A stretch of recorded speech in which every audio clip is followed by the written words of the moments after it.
Last এটা বল দেখি।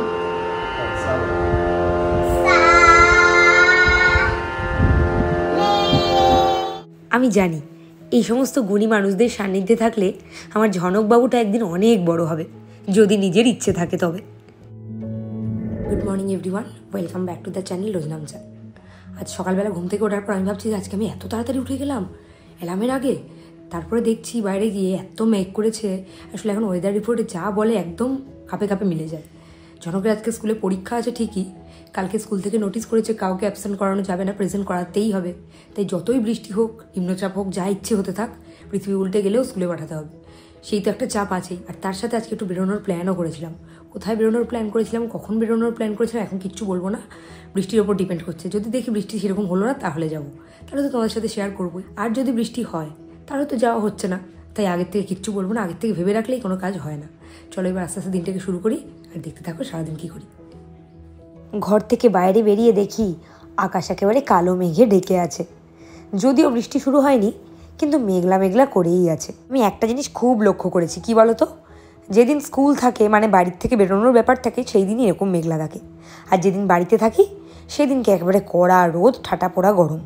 তার থেকে বাবা যেদিন বাড়িতে থাকলাম সেদিনই বৃষ্টি হলো, বেশ আনন্দ করে বৃষ্টির দিনটা উপভোগ করা যায় না, তা কিছুতেই হবে না।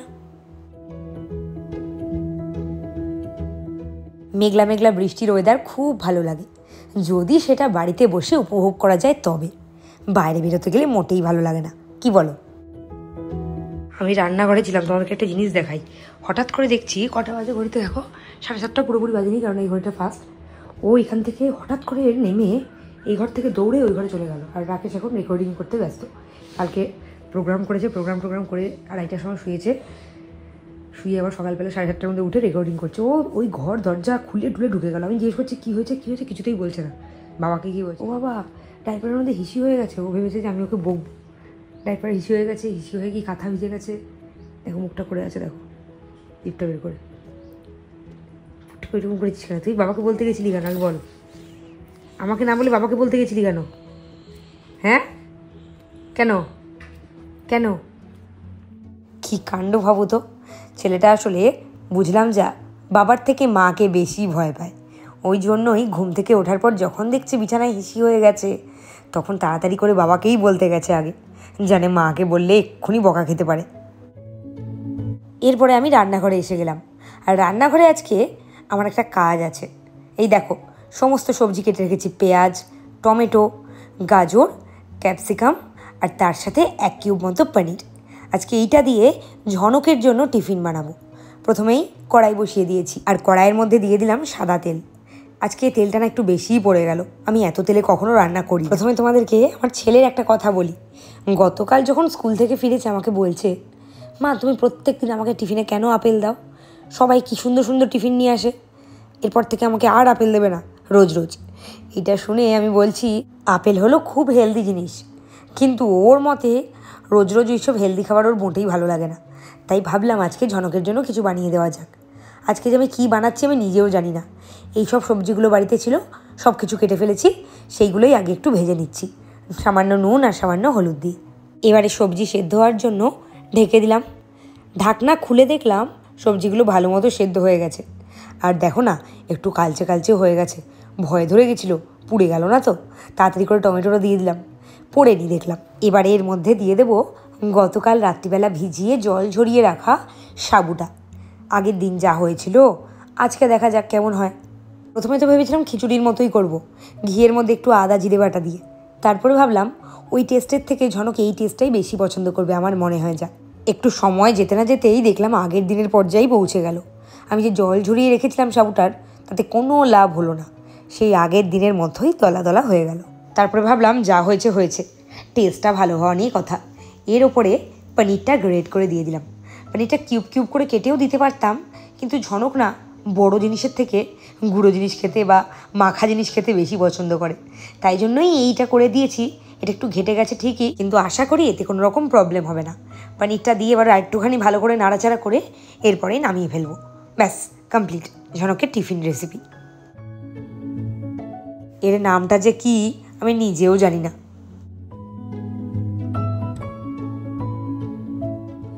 একটা জিনিস যা বুঝলাম, এই সাবুটাকে ঝরঝরে বানানোটা আমার সাধ্যের মধ্যে নয়।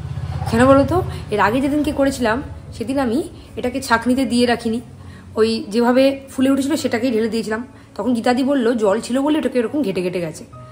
আজকে কিন্তু আমি এটাকে অনেকক্ষণ, মানে প্রায় 1 ঘন্টা না হলো 45 মিনিট আমি এটাকে জল ঝরানোর জন্য ছাঁকনিতে রেখে দিয়েছিলাম। যেই গ্যাসে দিলাম সেই এইরকম অবস্থা হয়েছে। খেয়ে দেখলাম দারুণ হয়েছে।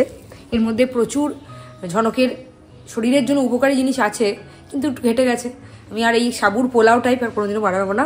পোলাও থেকে খিচুড়ি হয়ে যাচ্ছে, সাবুর খিচুড়িতে একটু জল ছাড়াই ওইরকম হয়ে যাচ্ছে।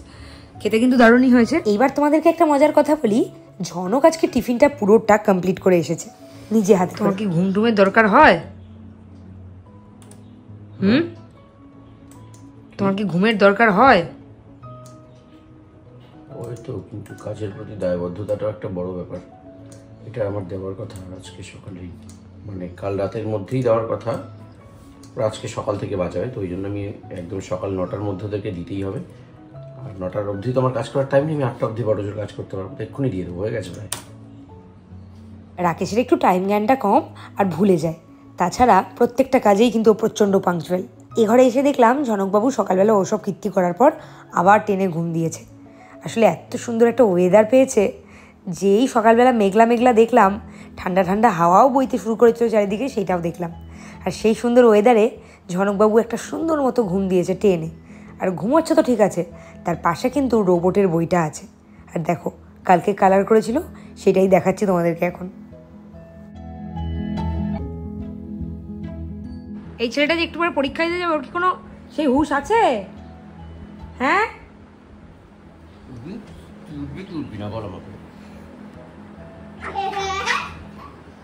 তোর পরে বাবা এসে ঘুমোলো, ঘুম থেকে উঠলো, উঠে রেকর্ডিং করলো, করে আবার উঠে এখন অফিস যাওয়ার জন্য তোর জোর শুরু করে দিল। তুই এখন উঠলি না, মাঝখানে একবার হিসি করে উঠেছিলি। ওঠ, দেখো দেখো দেখো কাণ্ডটা দেখো দুটো। উঠবি? উঠবি উঠবি উঠবি।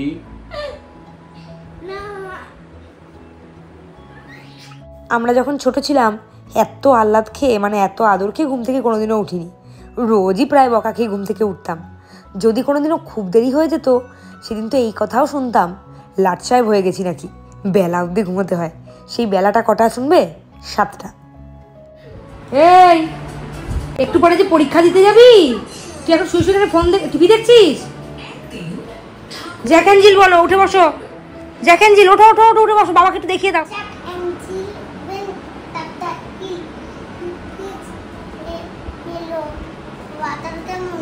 হ্যাঁ ওরকমই।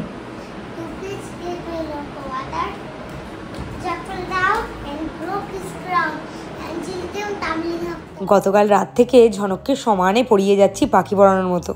কখনো রাইমসগুলো ধরছি অ্যাকশন করে, কখনো বা ওরাল পরীক্ষায় যা যা আসতে পারে সবই ধরছি।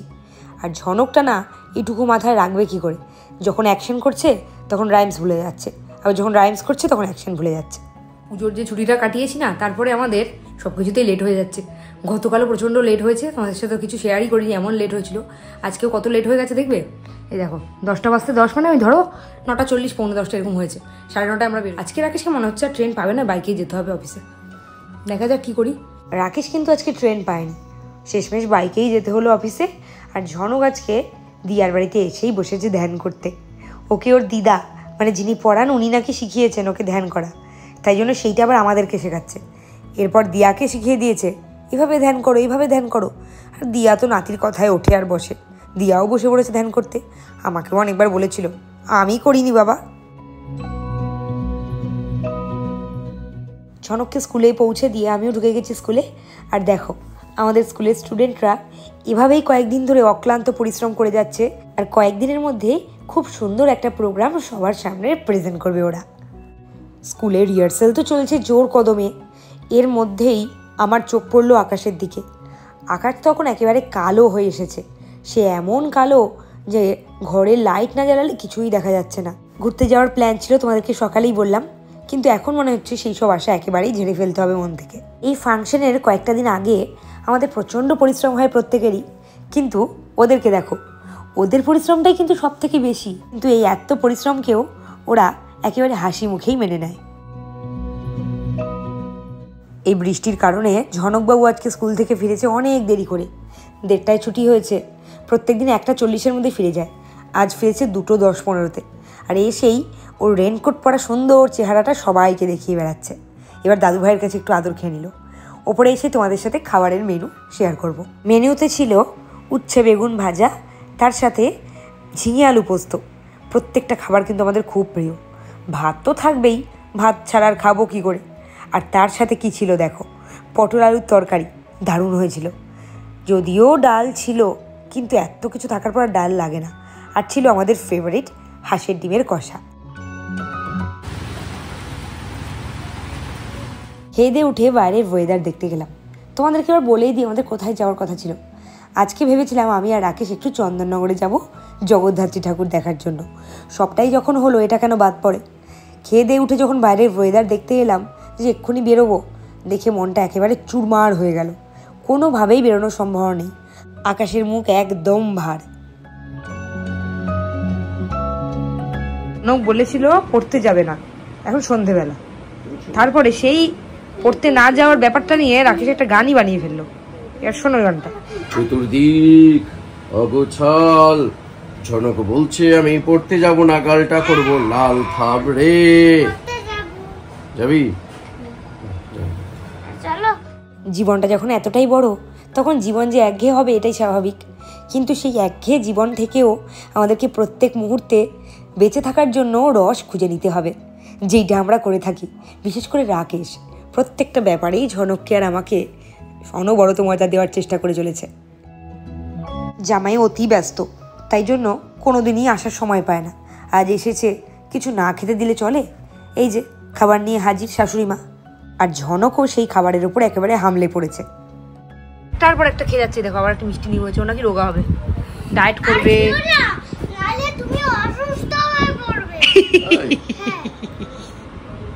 ঠিক আছে। ঝনক ওইটুকু একটা বাচ্চা ছেলে হয়ে বুঝে গেল, আর ও বুঝতে পারলো না।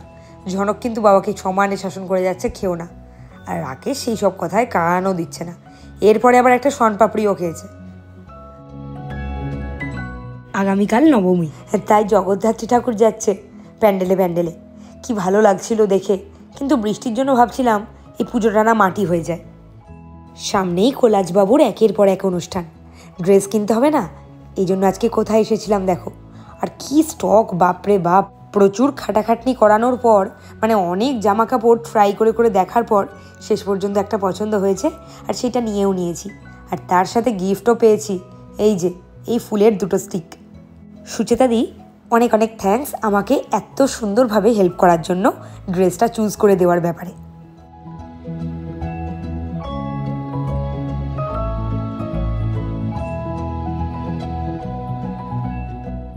রাস্তায় দেখলাম আরও অনেক লাইট জ্বলে উঠেছে। পুজোর প্যান্ডেল হচ্ছে যে জগদ্ধাত্রী পুজো। ঝনক এবার গান করতে গেছে পড়া শেষ করে।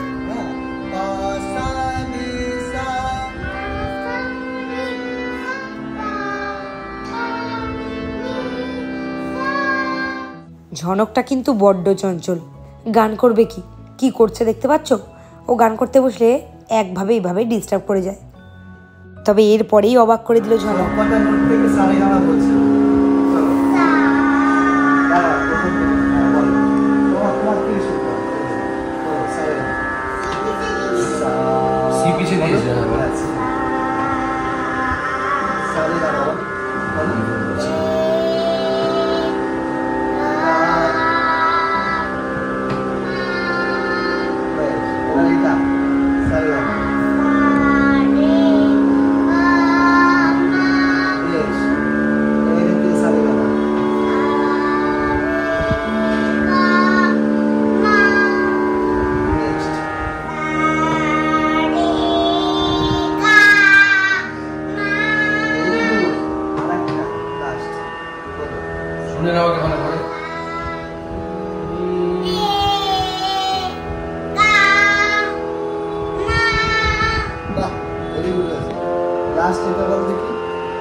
ঝনকের বয়সটা এখন খুবই অল্প। এটা মানে এই যে সুরে সুরে মেলানো গলাটাকে, এটা ওর কাছে খুবই কঠিন ব্যাপার, কিন্তু যেটুকু পারছে করে দেখাচ্ছে। আমি জানি এইরকম গুণী মানুষদের সান্নিধ্যে থাকলে ও ধীরে ধীরে আরও অনেক বড় হবে। একটা কথা তোমাদেরকে বলি, অনেক রিলেটিভ আছে বা পরিচিত অনেকে আছে, দেখা হলেই বলে আমাদের বাড়িতে যেও। আমি তাদেরকে একটাই কথা বলি যে আমাদের না নিজেদের বাড়িতেই থাকা হয় না, তোমাদের বাড়িতে যাবো কি। সকালবেলা বাড়ি থেকে 9:30টায় বেরিয়েছিলাম, এখন বাজে 10টা 10, বাড়িতে এসে ঢুকলাম। ঝনকের পড়া ছিল, তারপরে গানের ক্লাস ছিল, সব করিয়ে টরিয়ে নিয়ে এসে ঢুকলাম। মানে আমরা নিজেদের বাড়িতেই থাকতে পারি না। আসলে ঘুরতে গেলে মানুষ যেমন হোটেল নেয়, সারাদিন ঘুরে রাত্রিবেলা শোয়ার সময় এসে বাড়িতে শোয়, আমাদের ব্যাপারটা হয়েছে ঠিক তাই। সারাদিনই বাড়ি ছাড়া, সারাদিন বাড়িতে থাকি না, সারাদিন ঘুরে কাজকর্ম সেরে টেরে রাত্রিবেলা এসে বাড়িতে ঢুকি।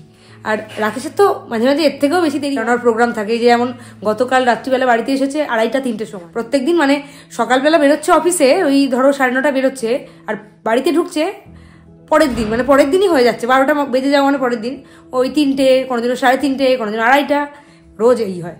মানে আমাদের বাড়িতেই থাকা হয় না, কার বাড়িতে যাবো কি করে। এইরকম একটা মানে প্রচণ্ড ব্যস্ততার মধ্যে দিনগুলো কাটে বলেই মাঝে মাঝেই মনে হয় ঘুরতে যাই। তোমরা হয়তো অনেকেই ভাবো যে আমরা খুব ঘুরি, কিন্তু ঘুরতে যাওয়াটা হলো আমাদের অক্সিজেনের মতো কাজ করে। ঘুরতে না গেলে মানে জীবনটা একেবারে বোর হয়ে যেত।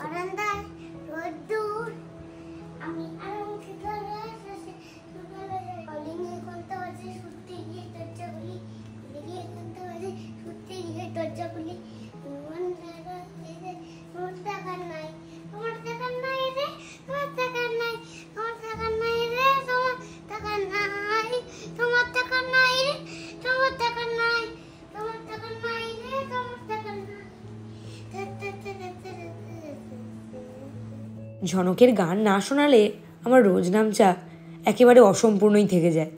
তাই জন্য একটা গান আজও তোমাদের জন্য। গানের লিরিক্স যা ইচ্ছে তাই বলতে থাকো, সুর কিন্তু একদম এদিক ওদিক হয় না ওর, একদম অ্যাকিউরেট করে। আজকের ভিডিও ঝনকের গান দিয়েই তাহলে শেষ করি।